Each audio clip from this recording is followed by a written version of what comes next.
The name is iconic. It's a mark of the highest achievement, etched onto medals and whispered in newsrooms with a kind of reverence. For over a century, it's been given to the finest writers, journalists, and artists of our time. It stands for truth, integrity, and the relentless pursuit of excellence. That's the public face of the dynasty anyway, a carefully constructed monument to a powerful and enduring legacy. But monuments cast long shadows, and in those shadows lies a very different story. It's a story of a family so consumed by paranoia, ambition, and greed that they turned on one another, taking their battles from the boardroom straight to the courtroom. It's a saga of public humiliation, scandalous divorces, and the slow, painful dismantling of a media empire, piece by bitter piece. This isn't the story of the prize, it's the story of the price that was paid for it. This is the tragic, real-life story of the Pulitzer family. The Pulitzer Prize. It's the gold standard, a symbol of honor and truth. But the story of the family behind that famous prize? It's not one of integrity. It's a story of bitter feuds, public scandals, and a media dynasty that collapsed from within. This is how the Pulitzers, a name synonymous with honor, became courtroom rivals in a battle for their own empire. The Pulitzer story doesn't start in a Park Avenue penthouse. It begins in the small town of Mako, Hungary, with the birth of Joseph Pulitzer in 1847. Born to a wealthy grain merchant, young Joseph had a life of private tutors and privilege. But it didn't last. After his father died, the family business went bankrupt, and the Pulitzers were left with nothing. Suddenly, the educated young man had no prospects. Filled with a restless ambition that would define his life, he tried to enlist in one European army after another, only to be rejected for his frail health and poor eyesight. Undeterred, he set his sights on a new world. In 1864, at just 17, Joseph Pulitzer arrived in Boston. He was a gangly, penniless immigrant who barely knew a word of English. He'd paid for his ticket by agreeing to be a substitute for a Union soldier in the American Civil War. After the war, he drifted, taking odd jobs and often sleeping on park benches. He eventually made his way to St. Louis, a city with a big German-speaking community. It was there that his life would finally find a purpose. As the story goes, Pulitzer and a few other broke men were promised lucrative work on a sugar plantation. They were taken by steamboat 30 miles downriver, only to be forced off the boat. The job offer was a total scam. Stranded, they had to walk all the way back to the city. Furious, Pulitzer wrote a scathing account of the fraud and took it to the leading German-language newspaper, the Westliche Post. The editors were so impressed by his fire and sharp writing that they published the story. It was his first byline, and it lit a fuse that would never go out. Pulitzer had found his calling: journalism. But this wasn't the polite, deferential journalism of the establishment. This was journalism of outrage, of crusades, and of the common man. He quickly became a force at the Westliche Post, working his way up to managing editor and even buying a stake in the paper. His ambition wasn't just limited to the newsroom. He was elected to the Missouri State Assembly, where his aggressive nature once again took center stage. During a heated political argument, a lobbyist named Captain Augustine advanced on him. Pulitzer, feeling threatened, drew a pistol and shot the man in the knee. The incident was scandalous, but it barely slowed him down. It was clear Joseph Pulitzer was a man who did not back down. In 1878, he took the biggest gamble of his life. He bought the bankrupt St. Louis Dispatch for next to nothing and merged it with the St. Louis Post, creating the St. Louis Post-Dispatch. He declared that his paper would serve no party but the people and be a daily schoolbook and a daily forum. He filled its pages with relentless exposés of government corruption, powerful monopolies, and rich tax dodgers, all while championing the city's working class. His populist formula was a sensation. Circulation exploded and so did Pulitzer's fortune. But St. Louis was too small a stage for him. To truly build an empire, he had to conquer New York City. In 1883, he purchased the failing New York World from the infamous railroad magnate Jay Gould. The paper was losing a fortune, but Pulitzer saw its potential. He immediately applied his revolutionary formula, turning the paper into a one-man revolution. He filled it with sensational stories of crime, disaster, and scandal. He introduced the first widespread use of illustrations, comics and bold, screaming headlines that were impossible to ignore. This was a new kind of journalism, aimed right at the city's huge immigrant and working-class population, who had long been ignored by the stuffier papers. He launched crusades, staging stunts and raising funds for civic projects, most famously for the pedestal of the Statue of Liberty. Under his command, circulation shot up from just 15,000 to over 600,000, making the New York World the biggest and most powerful newspaper in the country. His dominance, however, didn't go unchallenged. From the West Coast came a rival who was Pulitzer's opposite in every way, William Randolph Hearst. Hearst was the millionaire heir to a mining fortune who'd been handed a newspaper, the San Francisco Examiner, by his father. Where Pulitzer was self-made, Hearst was born to power. But Hearst had studied Pulitzer's methods, and in 1895 he came to New York, bought the struggling New York Morning Journal, and declared war. What followed was one of the most ferocious rivalries in media history. Hearst copied Pulitzer's sensational style and then took it even further, cutting his paper's price to just 1 penny. He poached Pulitzer's best writers with insane salaries. In a particularly bold move, Hearst hired away Pulitzer's entire Sunday staff, the very team that had revolutionized the Sunday paper. The two men became locked in a bitter circulation war, each trying to outdo the other with more and more shocking stories. This period gave birth to the term yellow journalism, a nod to the Yellow Kid, a popular cartoon character that both papers fought over. Their rivalry hit its peak during the Cuban Rebellion against Spanish rule. Both papers published inflammatory and often fake stories of Spanish atrocities, whipping the American public into a war frenzy that led to the Spanish-American War of 1898.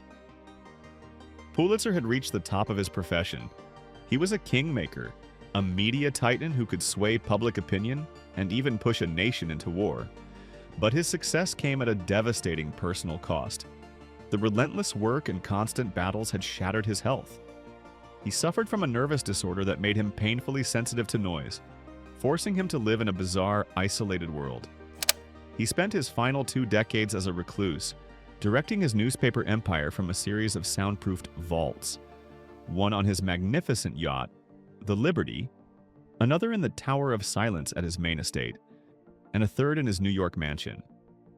He was virtually blind and communicated with his editors through an elaborate 20,000-term secret code to make sure his orders were followed to the letter. This period was also marked by tragedy, including the early deaths of 2 of his daughters. The titan who conquered the media world was now a prisoner of his own success, a frail, tormented figure who could command an empire but couldn't find peace. It was in this state of mind, paranoid, controlling, and obsessed with his legacy, that Joseph Pulitzer sat down to write his last will and testament, a document that would become the blueprint for his family's destruction. On October 29, 1911, Joseph Pulitzer died aboard his yacht in Charleston, South Carolina. The man who lived his life in a whirlwind of noise and news passed away in the silent world he had built around himself. He left behind a vast fortune, a media empire, and a name that meant power. He also left behind a last will and testament that was less a distribution of assets and more a rule book for the afterlife. It was a document born of his obsessive need for control, designed to govern his empire and his family from beyond the grave. The will was a masterpiece of mistrust. Having built his empire from nothing, Joseph seemed to believe his sons, who were raised in luxury, lacked his hunger and killer instinct. He doubted they could protect what he had so fiercely created. He was particularly unimpressed with his second son, Joseph Pulitzer Jr., seeing the quiet, studious young man as a poor fit for the cutthroat newspaper business. His oldest son, Ralph, was more worldly, but Joseph feared he lacked grit. The will was his attempt to chain them to his vision. The document's most critical provision, its sacred commandment, was about his crown jewel, the New York World. The will explicitly and unequivocally forbade its sale. To Pulitzer, the world was more than a business. It was a public trust, a living symbol of his crusading spirit. Selling it would be the ultimate betrayal, and he was determined to prevent it. To enforce this, he created a system of checks and balances that was practically guaranteed to create friction. He split control of the empire between his three sons. Ralph, the eldest, was given the presidency of the company that controlled the New York papers. Joseph Jr., the son he doubted, was sent out to St. Louis to take charge of the Post-Dispatch, where the dynasty began. The youngest son, Herbert, a socialite more at home at polo matches, got a share of the inheritance but was largely kept out of operations. On the surface, it seemed logical, but he'd basically built a system designed to create conflict. Ralph in New York had the prestige, but he also inherited a paper that was already facing huge financial pressure and fierce competition. Joseph Jr. in St. Louis, meanwhile, controlled the family's cash cow. The Post-Dispatch was stable, respected, and immensely profitable. This created an immediate imbalance. Ralph had the glory, but Joseph Jr. had the money. One brother was constantly struggling to live up to their father's legacy with dwindling resources, while the other quietly and successfully ran the engine of the family fortune. The will was a tangled web of such conditions. It set up a complex trust to hold the company's stock, and it was so detailed it even dictated how income could be distributed to key editors to ensure their loyalty. It wasn't designed to empower his heirs, but to constrain them. Joseph Pulitzer's goal was to make his legacy immortal, but in his paranoid quest for control, he had failed to account for human nature. He hadn't created a stable dynasty, he'd created a cage and locked his sons inside it. The seeds of conflict, meticulously planted by the patriarch himself, were beginning to sprout. For 2 decades after their father's death, the Pulitzer brothers tried to make it work. Ralph ran the New York World, trying to maintain its status as a leading voice for democracy. Joseph Jr. in St. Louis dutifully managed the Post-Dispatch, proving his father wrong by turning it into one of the most respected and profitable papers in America. But the world was changing. The Roaring Twenties brought a new era of tabloid journalism and radio, and the media landscape was becoming unrecognizable. The New York World, once the king of New York, began to bleed money. Its high-minded editorials struggled to compete with the Jazz Age's demand for celebrity gossip. Ralph was in an impossible position. He was honor-bound to uphold the paper's crusading spirit, but that spirit was no longer selling. By the end of the decade, the flagship of the Pulitzer empire was sinking, losing millions of dollars a year. The Great Depression was the final blow. With the paper's finances in a death spiral, the brothers faced a choice their father had forbidden them to even consider. Joseph Jr., watching profits from his successful Post-Dispatch being used to keep the failing world afloat, argued for the unthinkable. They had to sell. Herbert, the youngest brother, agreed. Ralph, however, was tormented. To sell the world was to admit failure and desecrate his father's most sacred creation. The disagreement tore the brothers apart. Their father's will, the very document meant to hold the empire together, was now forcing this crisis. To save the family fortune, they had to violate his most explicit command. In early 1931, the 3 sons went to court, petitioning a judge to break the trust. They argued that sticking to the will would bankrupt the entire estate. A group of the world's loyal staff made a desperate, last-ditch effort to buy the paper themselves, but their bid was too little, too late. The court sided with the brothers. On February 27, 1931, the unthinkable happened. The Pulitzer sons sold the New York World to their rival, Roy W. Howard, for $5 million. Howard's goal was to eliminate his competition. After the final issue rolled off the presses, he shut the New York World down, laid off its 3,000 employees, and simply merged its name with his own paper. Joseph Pulitzer's World was gone. The sale was a public admission that the sons couldn't carry the father's torch. It was the first deep crack in the Pulitzer dynasty. While one branch of the family wrestled with their journalistic legacy, another wanted nothing to do with it. Herbert Peter Pulitzer Jr., grandson of the patriarch, had no interest in newspapers. Handsome and rebellious, Peter took his inheritance and set out to make his own fortune in sunny Florida. He was wildly successful, building a massive citrus grove business that made him a millionaire in his own right. His first marriage to the socialite Lily McKim led to the creation of the iconic Lily Pulitzer fashion brand, making them the king and queen of Palm Beach society. But Peter's charmed life would become the source of the family's most public and humiliating scandal. After divorcing Lily, Peter married Roxanne Rohrbach, a beautiful, free-spirited woman nearly 21 years his junior. By 1982, the marriage had soured, and Peter filed for divorce, kicking off a legal spectacle that horrified the nation. This was not a quiet separation. This was war. When Roxanne refused Peter's initial settlement offer, the battle moved to a Florida courtroom, and the floodgates of scandal were thrown open. The televised trial became a national obsession, a real-life soap opera of high society depravity. The accusations were wild. Peter's lawyers painted Roxanne as a promiscuous and unfit mother.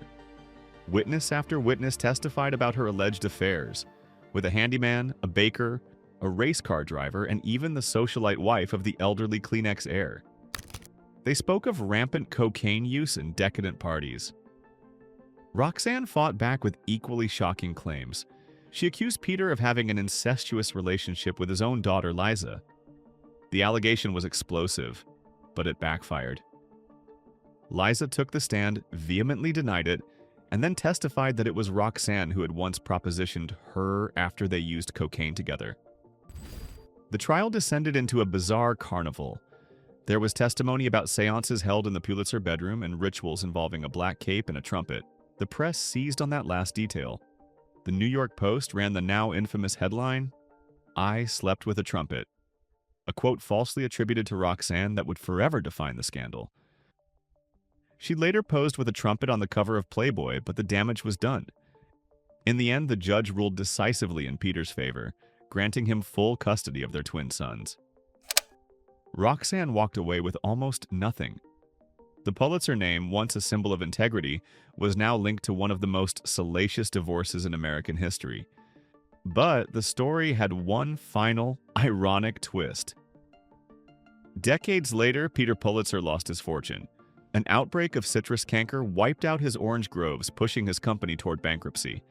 And help came from the most unexpected place.